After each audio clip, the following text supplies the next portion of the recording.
Hello, our friends, Evolutionary Energy Arts family. Hello there, welcome back. So, as always, guys, we want to thank our Patreons for your support and also thank a couple people that gave us super chats, Yes. Yes, they were super chats and our Patreon people, and we want to say a huge thank you to Ron Simpson, Awake, and Wanderer88 is our newest Patreon. You guys really, we so appreciate every little thing you can do for us. Keeps us going. Absolutely. It keeps us planting and working towards our self-sufficiency as well. Lots going on in this world. This is kind of shocking. I just want to give you a little perspective here. To me, this just boggles my mind. Look at this poor gentleman. He's kind of in a sense of denial as he's being asked, what are you doing? Where do you think you're going to go? I mean, the water is up to your steering wheel. The engine's got to be flooded out. Where do you think you're going to go? And so, the guy talking to him is like, sir, come on, you got to leave it. No, I could get it. Oh, that's a dangerous recipe there. And this is Florida. Yeah, this is really, really sad. People are just sort of walking around in a daze. And I was watching people get their stuff ready, get their children ready, and they're walking around in their houses and like ankle deep, knee deep water with bags and getting into the van, and the van has water, past the tires. And gosh, I don't know. I have never experienced anything like this. I think I would be terrified to be anywhere near flooding like this. So I guess it caught these people off guard, or they were used to it, or they didn't think it would get that bad. It's one of those scenarios where you think, oh, it's probably going to pass, or I can manage it, or, it happened last year, or they always say it's going to get bad, and it never does. And here it is. It's that time when you let your guard down and you really wished you wouldn't have. Well, like you were saying, people were saying that it was bad last year too, but this set all records. So we're really setting records. This poor gentleman, man. He's got 5 kids, and I mean, the house, the little ones think it's kind of cool. We got a pool inside the house. They're going to rebuild. They have insurance. I almost bought a house in Port Charlotte that needed work, but it was located so close to an area that I liked, and it was dirt cheap, and I could rehab it, and it was big, but I didn't have the money to buy it outright, and then the insurance would cost as much or more than the mortgage. So there you go. This is just what people are facing at this point in time. And again, it's not just Florida. Look at what we saw in Brazil. It was insane. This is Miami, by the way. Insane levels of flooding are hitting all over. They are hitting all over. Meanwhile, you have areas of China that haven't seen a drop of rain.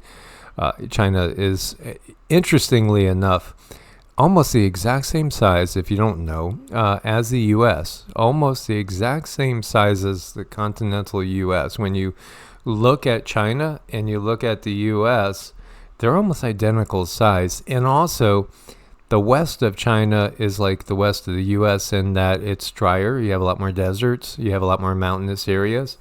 China also has flooding going on in the wetter areas, but then also has just crop leveling drought going on too. It's crazy. Italy, you have a hailstorm river. This is June 13th. This is yesterday. A river of hail. On a hot summer day, you could say, well, maybe I would go take a dip in that. It's crazy. But it's also technology. They don't like us saying that, but I've been saying that for a long time. And this is in Spain, by the way, everywhere. So, my question to you guys, where do you think we are in this current mudflood situation? Are we witnessing another burying of a civilization on top of another? It certainly looks like that to me, at least in, again, targeted areas. What do they want to do? They want to herd us eventually into the smart cities. From what we've seen, information gotten from the guides, from channeling, from remote viewing, there's going to be, again, these cities that people will go into. I think we have a huge impact on stopping the influx of people into those cities. I do think that the system will claim a certain amount of people that will depend on the system and count on the system, because, you know, this is all they know is this type of technology that we've all gotten accustomed to. But freedom lies in being able to support yourself with the help of friends and neighbors. Self-sufficiency, you really cannot buy any freedom at all. It's not in the buying part of anything. It's creating that. So what buying does is it takes our power away. We no longer know how to do things like our grandmothers, great-grandmothers, they all knew how to make the sourdough bread. Our grandparents, grandfathers, they knew how to grow the garden. They knew what worked. They knew what didn't. And they didn't have to go out and buy hardly anything. It was very, very rare. It wasn't until all the plastic things came in that industrial revolution where they said, oh, here, use this. It's going to save you time. It's going to make things so much easier, and you'll have more time to do more stuff. Well, how has any of these inventions that they invented, you know, with all the plastics items, how has that really made anyone's life better? Who actually spends more time with the family? All I see is people having to scamper and work more outside of the home so they can buy more stuff, so they can stay sustainable. So that's just not working. We need to go back where we all work together as a family and as friends and make this, that's our family time, you know, when we're outside working together. That's, to me, that's far better than going outside of the home and working. But anyhow, I'll quit harping on that. A lot of people are talking about this, about the earth moving and adjusting, and Mike is going to explain more. But what I see is, yeah, she is going to move. She is going to adjust herself. No, she's not going to do anything major. She's not going to do anything to upset the habitat. This could upset her. But she is going to take many, many, many, many years adjusting herself in a way that we do not understand. Most people don't see that she is a being. She is a goddess. She's an entity that supersedes our understanding in such a large way. And yeah, is she going to make some different moves? Absolutely. Is she going to flip over? No, she is not. Is anything major going to happen in the poles? I don't see it. But she is going to adjust herself over the course of time. And what we have here is a critical update from BP Earthwatch. The tilt of the planet has increased rapidly. Major changes coming. I noticed going all the way back to 2017 when I started the first channel Evolutionary, that this was the buzz. People were noticing the sun wasn't in the exact same spot that it had been in. And that talk has not stopped at all. And I do think, again, it's our perception because of the science that they give us. The science that they give us says, you know, things move slow, take millions of years to change. The reality is no. And even the fact that the Earth can make changes in small periods of time, relatively speaking to what they give us with the science, it still may take decades, hundreds of years, or even thousands of years, because again, the Earth itself is cognizant of the life on the planet and understands that she is supporting all the life on the planet. She doesn't want to hurt us. She thinks of us as her children. So she's going to move as slow as possible. And I think really when we look at just the fact that we didn't have any big earthquakes, after all that bombardment from the sun, the record-breaking solar flares and all that energy coming in, everything that like Dutch Sense has hit so accurately over the years with, the energy coming in, other people too, and seeing big quakes. We didn't have any of that, and it was perplexing. You have all these people that are experts outside of the mainstream science, watching, waiting for quakes, and they never happened. And my only explanation is she absorbed the energy, and she's going to release it as gently as possible. I'll let Cindy. Cindy was tapping me. That reminds me of that dream that you had about that guy. It was actually a guy. Hey, explain that dream. Well, yeah, there was a guy that looked really typical Middle Eastern, making his way through a crowd in the Middle East, and it felt like it was either, to me, this felt northern Israel to southern Lebanon is what I was getting. And the thing was, this guy wasn't human, and he looked human. But then again, you could just go right back to the Bible. Many have entertained angels, and again, we look to the translations of these words because in this day and age, the translations are purposely misleading. It really should read, many have entertained aliens, extraterrestrials, unaware. That's really what the reading should be. And just like with the original Elohim statement, I finished one of Paul Wallace's books, which were really well done, actually. I mean, I cannot think of, if you're new to this, I would probably strongly recommend his books, or Morrow's. Morrow's are good too. Paul is an even easier read than Morrow, though, because he interjects a lot of his own personal stories. He's a great storyteller. But at the same time, he shares a lot of information that he does not share on Fifth Kind TV and others. But the mistranslations are the problem, and the mistranslations are, in my mind, purposeful, absolutely purposeful, and they come from ultimately the control system that's in place. Because Elohim is really talking about the mighty ones, they that come from the sky people that came in and took over the planet and ruled the planet, and then left, but put in place the kings and queens and the system that we have today in charge when they left. And they left basically to give the illusion that we are self-governing. There is a video that we had uploaded years ago. We should probably upload that again, which was given to us. Was it Kate or Jane? I know it was one of our regular family members gave us.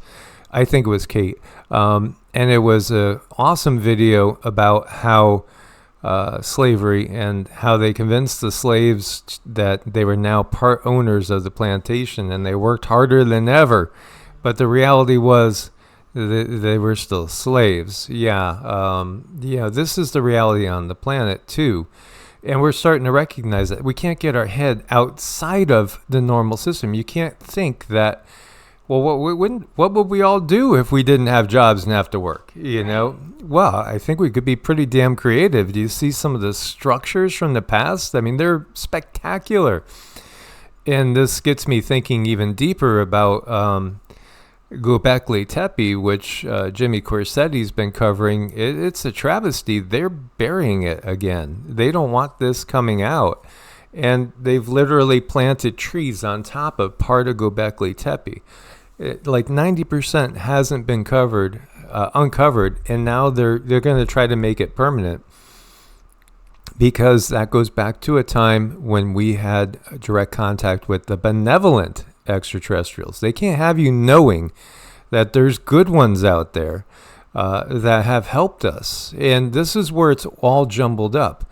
Just like Genesis 6, and there were giants then, and then God sends a flood because, the giants were bad, and they were doing horrible things and creating all sorts of hybrids.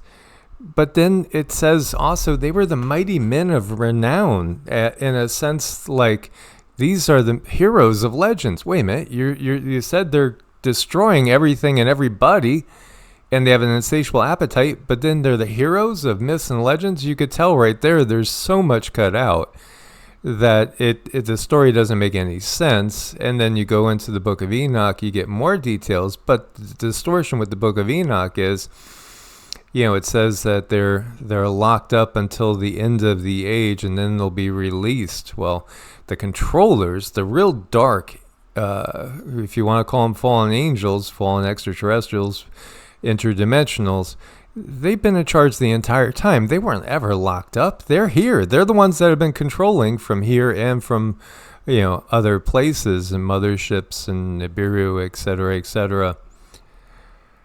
This is part of that big awakening because it's still a distortion.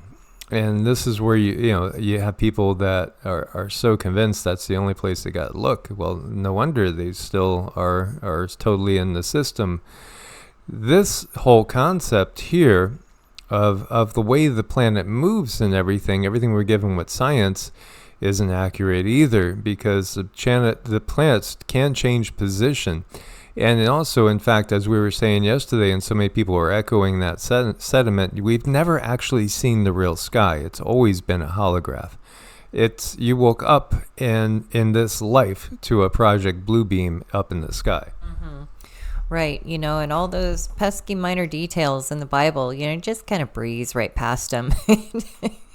Yeah, that part's not important. Don't worry about it. Don't even go bother looking for it. This is here. It really is collapsing. Now through the work of so many people, Billy Carson and so many others, there's been a ton of people that have been just pointing out how it's completely inaccurate, and I really. It's just conditioning. Some people can't release their conditioning. Patty Hearst was helping the people that kidnapped her. There's these Stockholm syndromes, and the world's suffering from Stockholm syndrome. You see in the Latin American culture, so many people still follow the church. Do you know what the church did to your ancestors? And they're still doing it. This is, another topic for another video, but again, as far as the tilt of the planet, in relative to what Western science has told us, things can change, and they do change. That 23.5 degree tilt of the Earth, the science will say it does vary between 21.5 and 23.5, depending on where we are.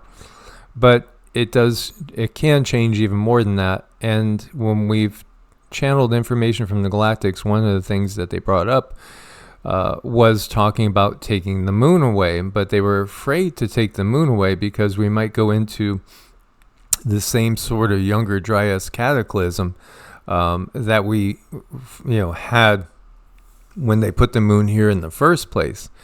Because again, the moon is not a hard natural satellite. It's disproportionately large. It is locked into the Earth. And it does cause all the tides and gravitational forces. In fact, we wouldn't have all this severe weather. They put the moon there to give us all sorts of emotional trials and tribulations, because it affects us emotionally. Again, we're 65 to 80% water, depending on how old you are and how well hydrated you are. As an infant, it's higher, and then as we get older, we tend to dry up. We wouldn't have all the emotional swings from the moon. We also wouldn't have the wild storms. Everything would be much more tranquil and much more peaceful. It would be a much more abundant planet without the moon here and without this tilt. If it was straight on its axis, we would be living, some have said, in an eternal late spring, early summer type of condition. So the Earth is going to right itself now that it's getting out of the Kali Yuga.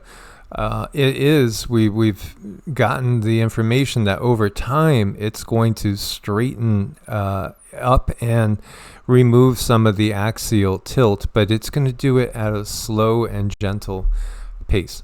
Right. I always like to remember as above, so below. Understand that she is a living entity. She has a great deal of awareness about the life that's living on her. And I like to try to point people to themselves to help them understand this. It's like we all know that there's more life on our bodies than meets the eye. We understand that we have a biofilm. We understand that, there's living entities, living cells that keep us going. We are very, very busy. We are not just one entity. We are many. And we have to keep ourselves healthy. We have to keep ourselves in a place where we feel good, and we have to feed all these little critters, these little entities, because they help our body move. And she's very similar to that. So she's not going to go strip her biofilm. She's not going to do anything wild and crazy. She's probably 1,000,000 times more aware than we are. Let's not forget that. She's a very sensitive being. She feels when people love her. She feels when people appreciate her. She feels the gratitude, and she feels the sorrow, but she's operating in a very, very, very high place of awareness. Yeah, absolutely. So, is this all going to change? Yeah, it is. It's in the process of changing. But again, she wouldn't intentionally just move so fast that we have tidal inundation. What the system does is they know what is going to happen. So it's just, again, climate change, right? It's always blaming it on us or blaming it on Mother Earth, but it's the system and it's their technology that's doing it. So, that's what we wanted to get across with that. Even the positioning of the planets can change. Again, when you look to where Earth is, this is the planets they tell us today that you actually have, from what we've gotten, 39 planets are part of our solar system. 39.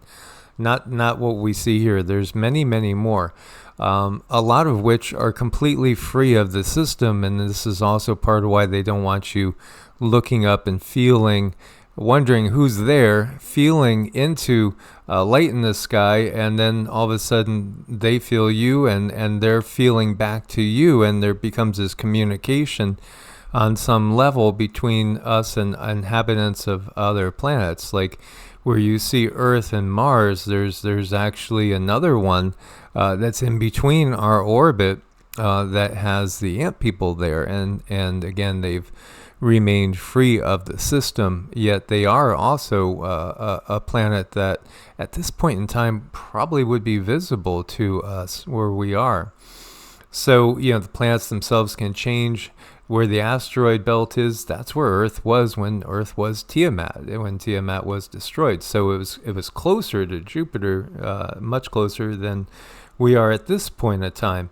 All this will change as the sun's going to be changing in intensity, and the planets will correspondingly move to areas that are going to give them the best climate for themselves. Right. It's like a beautiful symphony. I mean, everything, yes. It's a dance. Yes, I love that. The planets do a dance with the sun, and everybody knows where they need to be, and they go by feel. So it's a type of communication that we are not accustomed to. And now, taking a little shifting gears, this will make people, if there's anybody out there that thinks that BRICS is going to save us, this will tell you that, again, this is all part of the plan.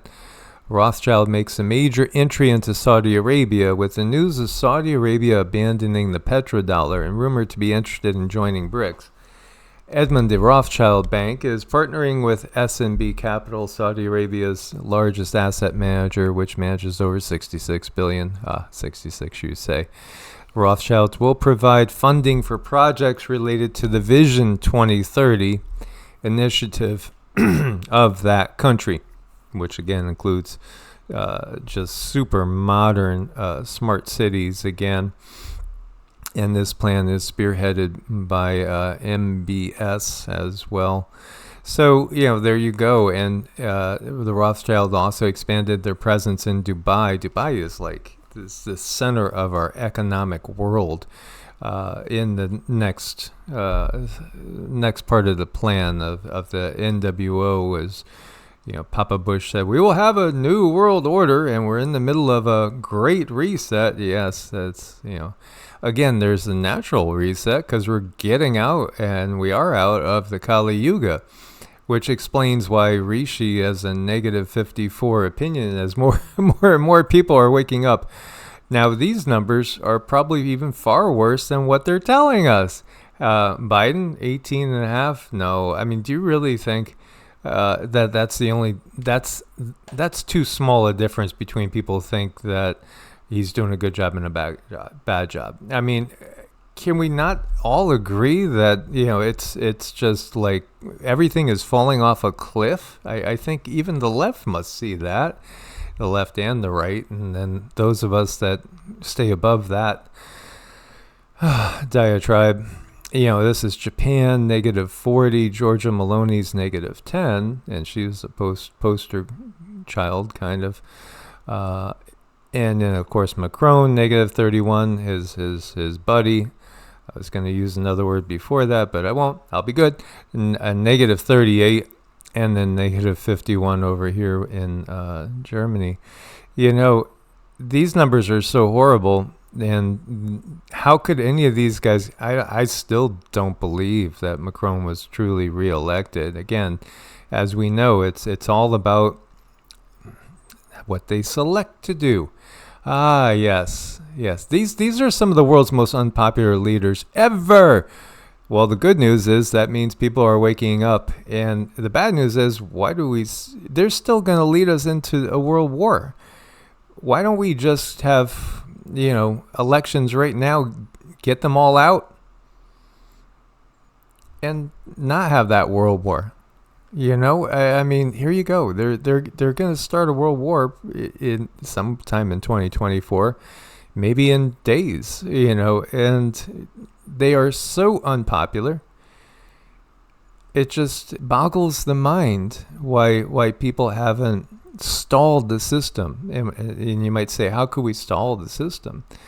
Well, again, they rule through the banking. And one of the things that Cindy did get, which we didn't touch on, was they did want their digital currency in place, like already before this happens, or at least they wanted to be able to. And yes, there is more resistance. In fact, you even see some places saying cash only, and this is a good thing. Push back. We have to push back, and we haven't pushed back hard enough yet, peaceful enough. Peaceful can be forceful. Right. And I did get a download the other day about them wanting to have everything be done through the banks, the banking system, so that when things did get rough, people would not be able to work together, barter and trade. They wanted everything in place so that every little penny could be accounted for in some way, shape, or form. Even, having to explain what you're bartering and trading. They wanted all of that to be in place by now, and they don't have that. So remains to be seen. I think we need to keep positive, and we need to maintain our idea and our vision of total and complete freedom of our being. We are co-creators, and we can do this. Yeah, and you have this from Rand Paul. Biden signed a 10-year agreement with Ukraine. A forever war. Yeah, absolutely. But, at this time, it's heading rapidly to WW3. But, again, they love forever wars. This is 1984, the book and the movie. It just serves their purpose. It's forever money laundering, forever profits, forever the ability to hide our real history and to, again, cause unlimited suffering. So why are we still in this system? We are pushing back, but we are not being clear and loud enough in this. And again, I'm glad to see so many people are jumping on. Somebody had left a comment and said something about, of course you got to vote. And it's like, don't you understand? By voting, you're saying that I acknowledge the system as having authority. So we need to dismantle the system in some way, shape, or form. The only way I could think of is by creating some alternatives, literally pulling ourselves out of the system. This other guy down a couple, it's time to defund the UN. Absolutely. Ignore them. Ignore them is what some states are doing. As we had talked about, Oklahoma and Louisiana says anything that comes from the UN, WEF, or who else am I forgetting? WHO, that we don't agree with, we're not going to go along with it. And thus you make them irrelevant. I mean, that's what we have to do is just come up with alternatives. Barter and trade, amongst others, is, I think, one of the very best things we can do.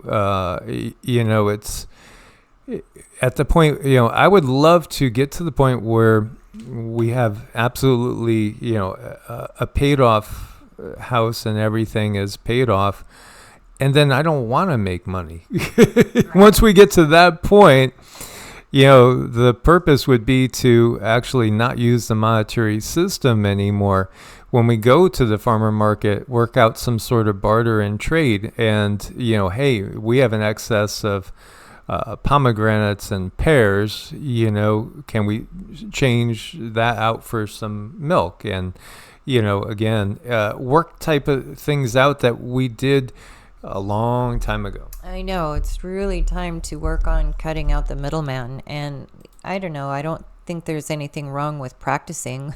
I don't think there's anything wrong with brainstorming, with people around you if they're willing. I understand a lot of people are awake and everyone around them is asleep, but if the topic is up for discussion, why not have a fun discussion, called what if? What if the system were to break down? What could we do as a people?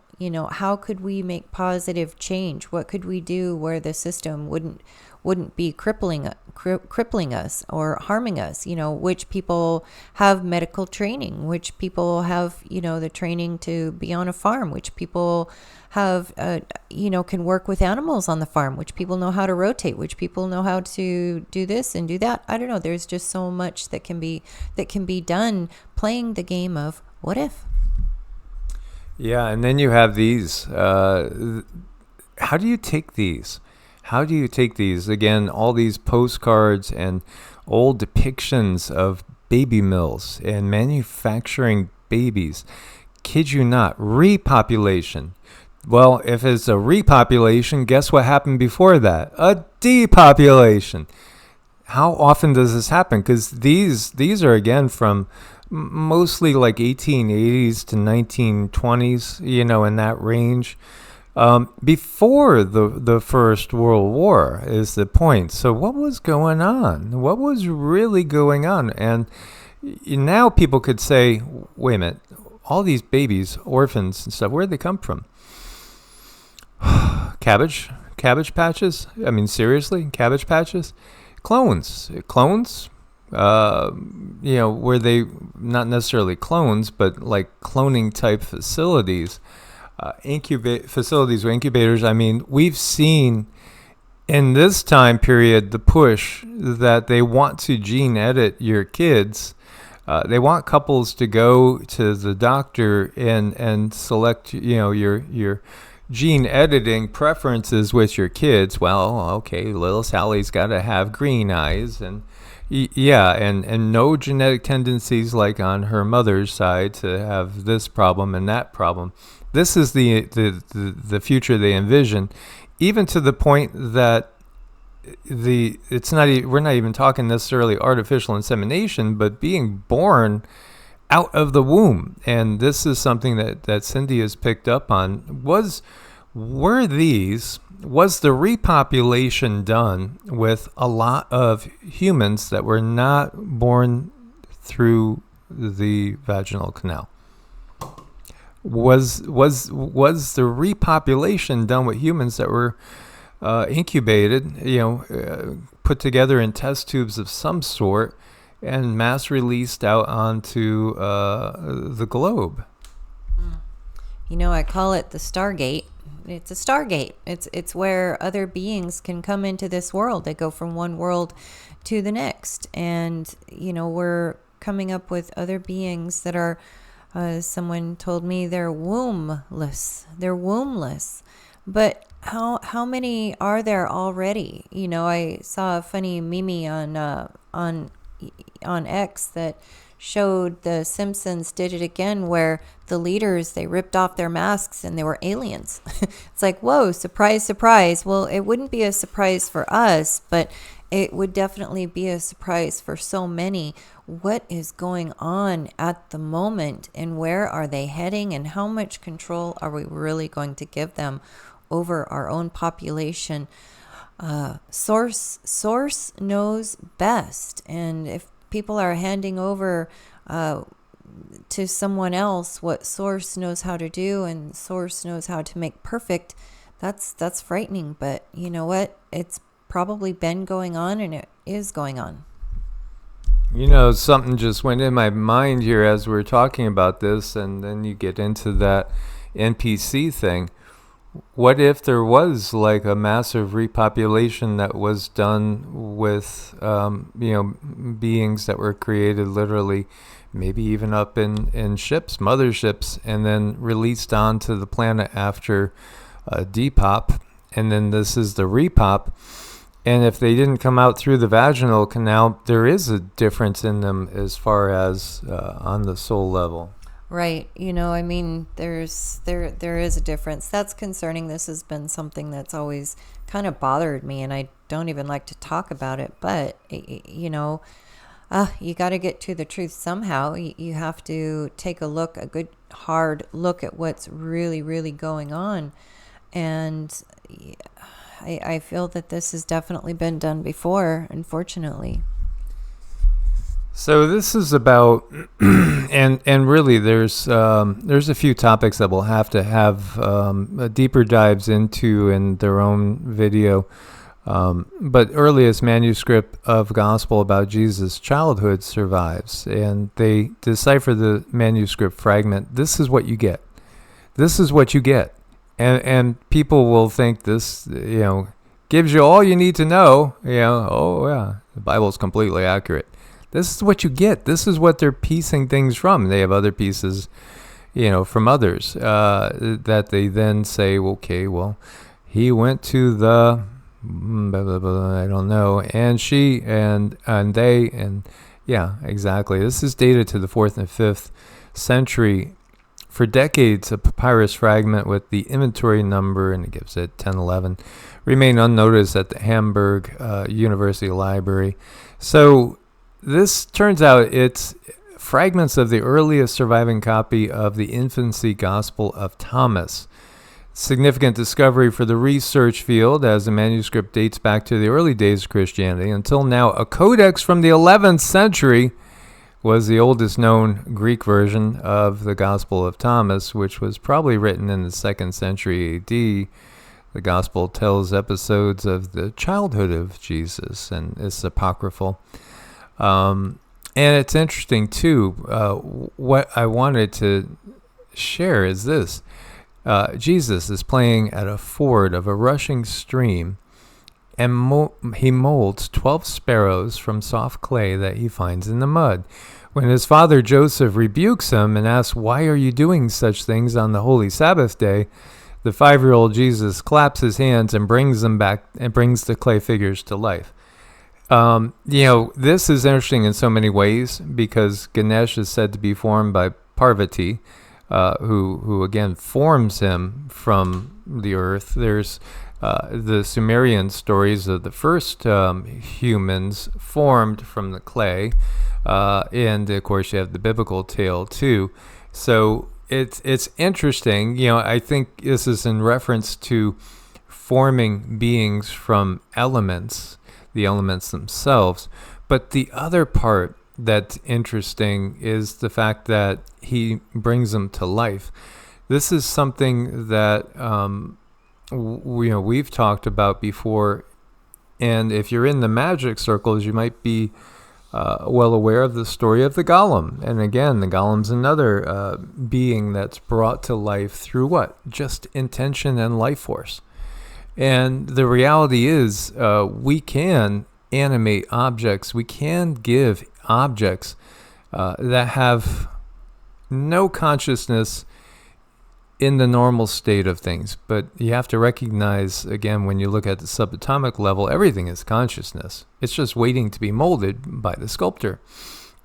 So this is, again, in some ways giving us an idea of our own inherent power, because one thing that was done in magic circles, besides creation of golems in that Jewish tale, is egregores of many different ways and means. An egregore is a being that is created out of our own gathered life force and then charged and energized and can be utilized for a task of, say, guarding something. When you look to all those gargoyles up on all those ancient buildings, that's what they were, is they were egregores. Those were literal watchers or guardians.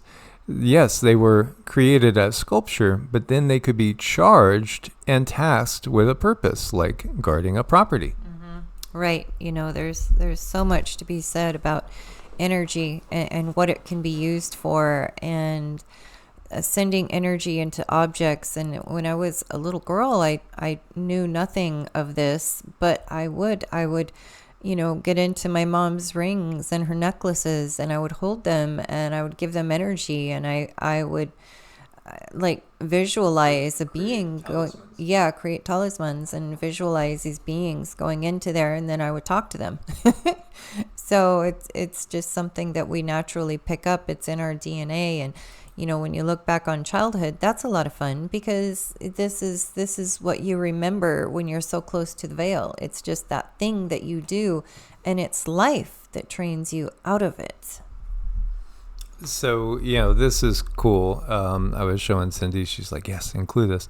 It's all about frequency and, again, sound, light, giving things form. What are we really? Ultimately, we're creators. That's what we are. And so when you see the flower of life, and really what we're looking at is a torus field. And again, the energy grid of the planet is shaped like a torus. And in reality, the Earth is more toroidal in shape. And it's curious, too, because Cindy picks up it's not perfectly formed yet. The Earth is still in a growing phase. And I was going to revisit the expanding Earth thing, as I did a video on that like in 2018 that had like 25,000 views, and people were really curious. I do think expanding Earth is a reality. I think she's growing. It's like she's been reborn, and in some ways, she's a youth, certainly in the bigger scheme of things. But the energy field of the Earth is toroidal. Our own personal energy fields are toroidal. Same thing with the galactic plane and the universe itself. And, of course, our universe is only one of infinite number of universes. Mm-hmm. I mean, to me, this would be a lot of fun if it were sensitive. Since I don't know how they're sending the sound in, but if you were to take like a tuning fork and say, hypothetically, put the tuning fork close to this thing, you could then see how the tuning fork can shape things. And that's, to me, what made biofield tuning so fun, because I knew that I could manipulate the energy around someone to bring them a very large amount of healing. I was looking for my own healing, and I realized that these tunings have really brought a lot of people some peace and some understanding, and they've helped them find out what's wrong with them, and they've helped them find how to heal themselves. Nature is absolutely amazing. Hummingbirds are so super cool. They're probably, one of the many coolest creatures out there. Their wings, how fast their wings move, and you can't even see the wings because they go so fast at times. Almost, I love it. We have hummingbirds here. I always am thrilled to see them. and your emotions too. It's so important. So make sure you're sharing love with somebody. Oh, yes, definitely. Share love. Our pets are a really good start, and they love us back just as much, if not more. As always, guys, thanks for your support. Source bless and namaste. Namaste.